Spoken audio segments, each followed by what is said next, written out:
isotonic, aka electronic tonic, and this is my Tesla coil with a dual drive system. I have a double resonant solid state Tesla coil driver here with some IGBTs, and on the other side is a neon sign transformer and rotary spark gap arrangement, and in between the two of them is a very large switch, so I can switch the primary tank circuit between the two drivers. And to do a comparative study to see which one is better, which one is more efficient, which one will give me a longer spark per unit input power, for example. And this is all part of my master's thesis project that I'm doing for Penn State University. Okay, let's have a look at all the individual parts of this project here. You can see on one end of the table I've got all my control and measurement equipment, and then safely on the other end, the dangerous part is way over there on the other end of the table. Let's take a closer look at that. Here is the spark gap driver. I've got a 60 milliamp 15 kV neon sign transformer. I got a safety gap right here directly across the transformer, a Rotary filter right here with one nanofarad capacitor bank on each half of the transformer, and 2,400 ohm resistors, and then the rotary spark gap. It's a synchronous spark gap. I've got this cover on here so I don't blind myself from all the UV emitted by the rotating gap. And that rotates at 3,600 RPM, and right on that is also a secondary safety gap across that. Here's a closer look at those things. We've got the NST, of course, and there's a safety gap. These steel balls, I got them out of mice, out of old mouse balls. Just tap some 1032 holes in there so I can put them on the end of the brass screws and mount them like that, and you got instant spark gap. And then there's the Rotary filter. Each of these capacitor banks is 1 nanofarad and 2,400 ohm for each resistor. And again, rotary spark gap. This came out of a teletype machine, a 3,600 RPM synchronous motor, and mounted on phenolic disc about I think 6 inches in diameter or so. I got some brass ring, and the electrodes are just made of ordinary steel rod, no tungsten carbide or anything. I just had the steel rod laying around, so I used that. And then there's the safety gap on the rotary spark gap assembly. Again, these are from mouse balls. Actually, these are from 1-inch mouse balls that came out of an old vintage IBM PS2 mouse. They had larger mouse balls than more recent ones. Here you can see the size difference, the 1-inch and the 7/8 inch, and you can see I've got a pretty nice collection of mouse balls. How about that? And here's a look at the other side. This is the solid state portion. I've got this, you see it's hooked up to a ground wire here, this big old ground plate here, so if there's any errant discharges from the top load coming down here, they'll hit the ground plate and not any of the precious electronics below it. So this big blue thing right here is what I affectionately call the BFC, which stands for Big Effin' Capacitor. It's 6,200 microfarad and 450 volt DC. This is the bleeder resistor for it. Conveniently mounted on the side of the heat sink because I got a couple of muffin fans here. You can see the fan covers for it. Got a couple of fans blowing up into the heat sink, and blowing air out onto the resistor. Also right inside there, maybe you can see the IGBTs in there for the H-bridge driver, and also underneath here, getting some of the airflow, is another heatsink with the full wave bridge rectifier that charges up the capacitor. And over here, we've got a simple 5 volt and 12 volt power supply that powers up all this other stuff here.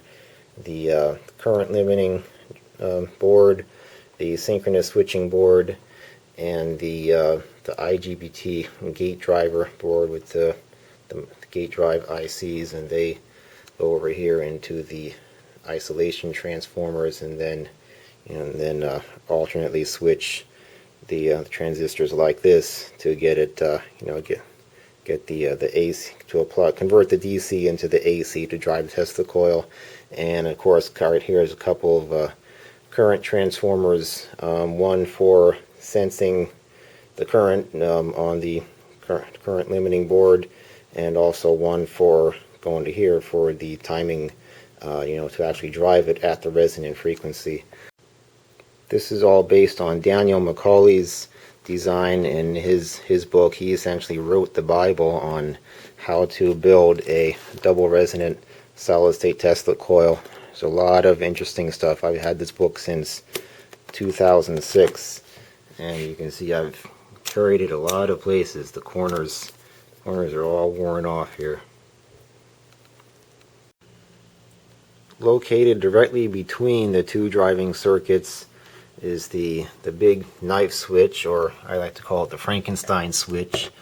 It's important to use a really big switch like that because of the high voltages involved, up to 20,000 volts, and so the terminals of the switch have to be spaced far enough apart that there isn't any arcing between them. So this was actually two separate switches. Each one was a double pole single throw, and I just took two of the terminals from one of the switch and I put everything all on a different base like this, and so I made a double pole double throw knife switch. And the two terminals in the center, that's the primary circuit. You can see one of them goes up here through the one of my current transformers, Pearson current monitor model 110, and that goes up to the primary capacitor bank. Again, I got these capacitors from Daniel Macaulay at Eastern Voltage Research, 2000 volt each and 0.1 microfarad. The total capacitance of these two banks in series is 25 nanofarads and a maximum voltage of 24 kV. And right here inside this this fiberglass tube, going from one end to the other, is a bunch of 3 megohm half-watt resistors, all in series. That just is my bleeder resistor for the primary cap. I've got another Pearson current monitor down here. This is a model, let me get in close, there we go, model 411. That's hooked up to, right there is the ground terminal for the secondary coil, so that's measuring the ground current. And these two transformer outputs, they go back to my equipment over there, so I can measure the current when the time is right. And on top, of course, it's got primary coil, about 100 microhenry to the top winding there. Strike rail, ground ring, the break between them is right in here. You can't have a single a continuous loop, because then that would interfere with the operation of the Tesla coil. And the secondary is about 2,000 turns of 30 gauge magnet wire put on a 4.5 inch PVC pipe. The top of it is is dryer duct, of course. I think 4.5 inch or 5 inch or something like that dryer duct. And this is my favorite part up here on top. We got good old Mr. Nikola Tesla action figure. What I did with him is I actually drilled a hole through his arm. I had to straighten it out by putting it in a splint, and I drilled a thin hole through his arm and another hole from his feet up through his body so that the two holes meet in the middle, and then I could string a copper wire all the way through, and then I have this, and that comes in contact with this steel needle right here on top, and of course it's a metal base all the way down, so he just sits on top of the top load, and little lightning bolts actually shoot out of Tesla, out of his hand, as if, just like he actually did back in the day. By the way, the resonant frequency for all this, I forgot to mention, is 100 kilohertz. I've been working on this for a couple of years now. I had a previous Tesla coil. In fact, it's in my Tesla coil theremin video, where I show my former Tesla coil, secondary coil that I used, that operated at 300 kilohertz. But 300 kilohertz is too much for the IGBTs, too high of a frequency. They're rated for maximum 200 kilohertz. So I had to completely start from scratch and make another coil that resonates at 100 kilohertz. And of course, you can never have too much ground. In the building where I'm at, there's these cable channels that are embedded in the concrete floor, and so that's an excellent ground to hook up to. Got a big, thick, braided copper cable hooked up directly to that. The other end of that cable comes up here to the ground terminal on the base of the Tesla coil. I've got another cable that it's hooked up to the grid that holds up the ceiling tiles, and of course that already is effectively grounded, but I just figured I would decrease the resistance by a couple hundred milliohms or so. And also, since the Tesla coil is located almost directly below the fluorescent light fixture, I figured I would put some grounding wires up there, since the discharge tends to go straight up, so I just let it go straight up rather than trying to move over to the edge of the fixture. I have those Pearson current monitors to look at the current, but to measure the voltage I got my own homebrew differential voltage probe here. I got a couple of Tektronix P6015 that 1000 time voltage probe, 40 kV maximum each, and got the two grounds hooked up to each other, and then I just look at differential voltages or ground reference voltage if I want to, and they just both feed back to one of the oscilloscopes. So I use the math function to do channel 1 minus channel 2, and I can get a really good quality voltage reading.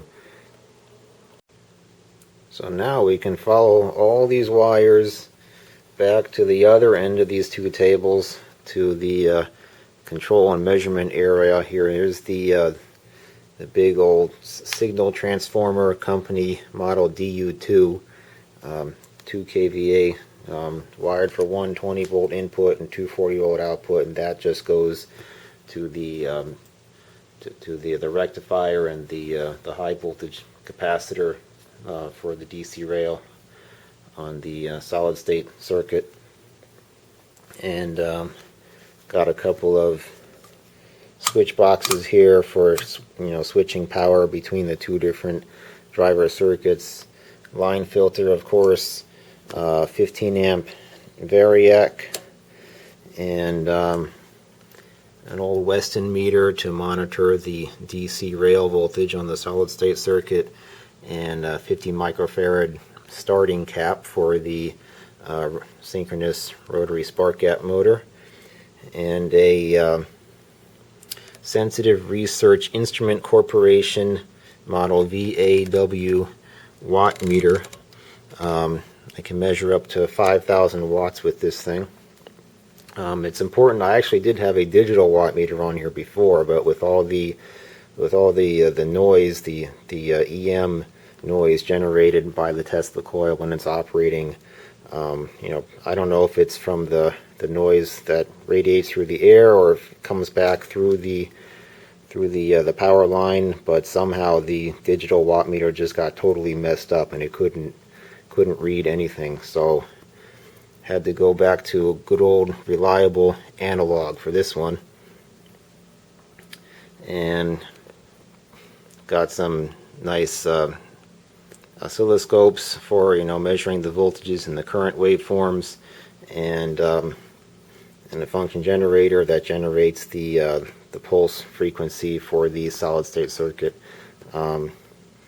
I could really generate any frequency I want, but I'll be sticking to 120 hertz because that's basically the frequency of the rotary spark gap arrangement. If I'm doing a comparative study, I gotta keep as many things consistent as possible between the two of them. So I'm limited to 120 hertz, but if I can, and I'll see the difference between the voltages and the currents, and looking at the spark qualitatively and quantitatively, measuring how long of a spark I get per unit input power that I measure on the watt meter, and also got a sound level meter here. Gonna just see which one is quieter or not. Maybe they'll both be the same level of audible sound. Alright, now I'm going to start to take a look at the two different driving circuits, the spark gap and the double resonant solid state circuit, and see which one is better. So I'm going to put on my earmuffs and start the rotary spark gap motor and crank up the variac and see what happens for the spark gap driver first.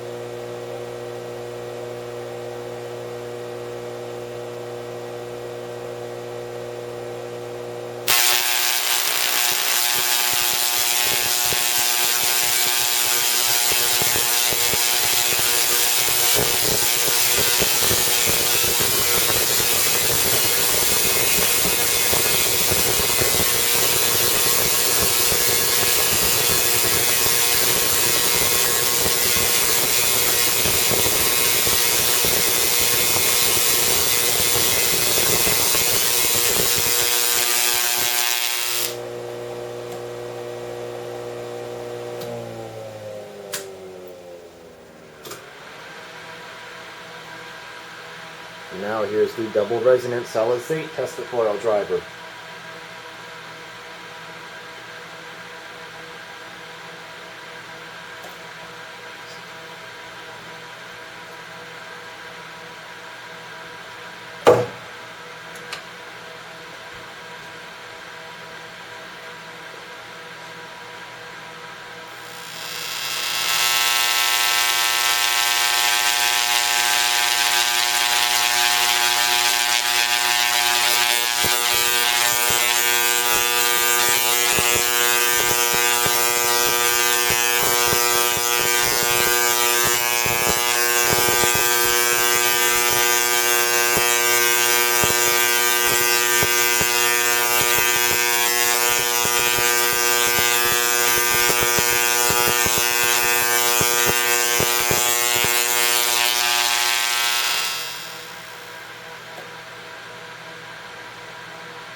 There you have it. There's a quick initial comparison between the two different Tesla coil driving technologies.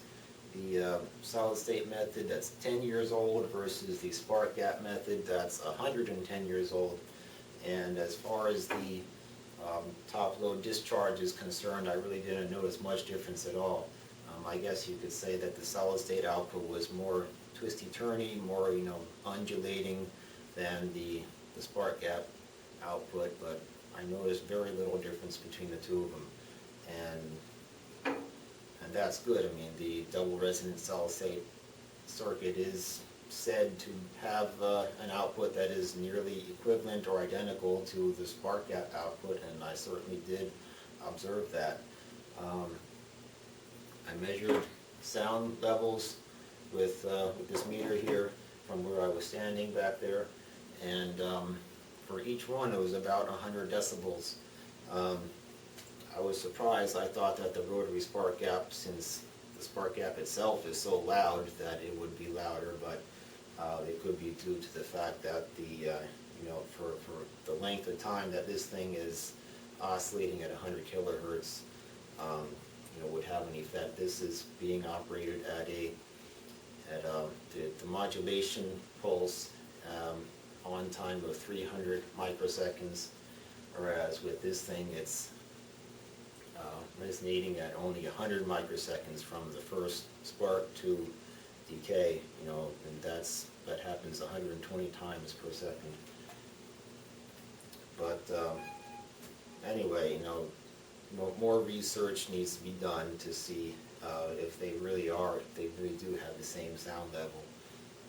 Also, I measured on the analog watt meter the input power for each.